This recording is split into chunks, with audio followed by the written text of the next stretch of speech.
తూర్పు గోదావరి జిల్లా రాజమండ్రి సెంట్రల్ జైల్లో ఉన్న ఎంపీ మిథున్ రెడ్డితో మాజీ మంత్రి ఎమ్మెల్యే పెద్దిరెడ్డి రామచంద్రారెడ్డి బుధవారం ములాఖాత్ అయ్యారు. పెద్దిరెడ్డి రామచంద్రారెడ్డి వెంట మాజీ హోంమంత్రి తానేటి వనిత, మాజీ ఎంపీ మార్గాని భరత్ ఉన్నారు.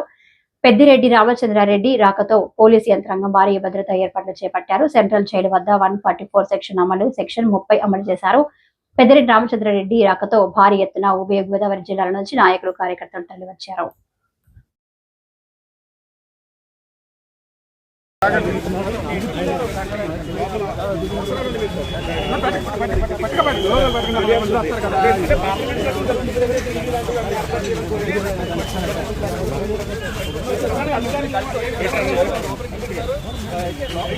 ఆయన లోపలికి వెళ్ళబోతున్నారు. కొన్ని వసతులకు సంబంధించి, అలాగే మెడిసిన్కి సంబంధించి కూడా మిథున్ రెడ్డికి సంబంధించి మెడిసిన్ కానివచ్చు, అలాగే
ప్రసాద్ రా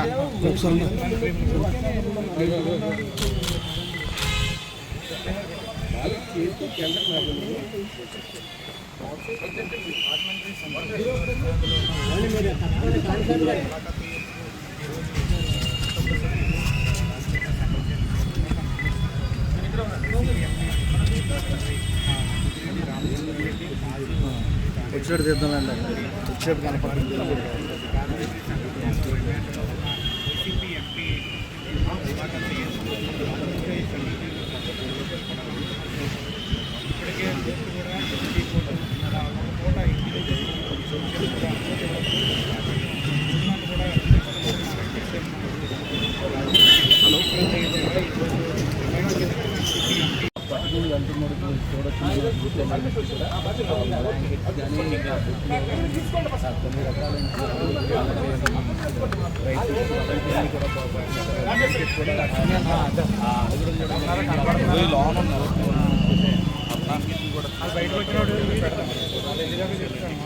అలాగే ఇప్పుడు రిమైండ్లో ఉన్న ఉపాయాలు కల్పించాలని పదే పదే నేను మీ ద్వారా తెలియజేస్తా ఉన్నాను.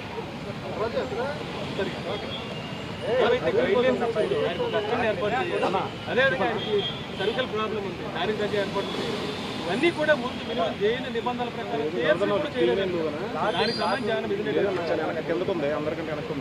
మరి మిథున్ రెడ్డి గారు ఎలాంటి ఇబ్బంది అయినా కూడా ఎదుర్కొంటాడు తప్ప నాకు ఆ సౌకర్యం కావాలా, ఈ సౌకర్యం కావాలా అని చెప్పే వ్యక్తి కాదు.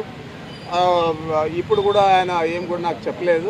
అయితే ఇక్కడ ఉన్న పరిస్థితుల దృష్ట్యా అక్కడ ప్రభుత్వం న్యాయపరంగా కల్పించిన సౌకర్యాలను కూడా అందజేసే పరిస్థితుల్లో లేదంటే ఈ ప్రభుత్వం ఏ విధంగా పనిచేస్తూ ఉందో, ఎంత ఖర్చుపూరితంగా వ్యవహారం చేస్తూ ఉందో అది మీ దృష్టికి తెస్తూ ఉన్నాను. ఆయన బాగున్నాడు, సంతోషంగా ఉన్నాడు. సార్ 3 పూట్ల భోజనానికి ఇంటి భోజనానికి ఒప్పుకున్నారా? రూమ్లో టీవీ అలాంటిది ఏం లేదు. 3 పూట్ల భోజనం లేదు. ఒక పూట భోజనానికి ప్రభుత్వం అదే న్యాయస్థానం అది పర్మిషన్ ఇచ్చింది కాబట్టి ఆ విధంగా అలో చేస్తారని నేను అనుకుంటా ఉన్నాను. ఇప్పటికైతే ఏం లేదు. ఈరోజు ఏమన్నా చేస్తారేమో తెలియాలి. పార్లమెంట్ సెషన్ ఖచ్చితంగా నేను చూడాల్సి ఉందని చెప్పి అందులో పొందుపరిచారు.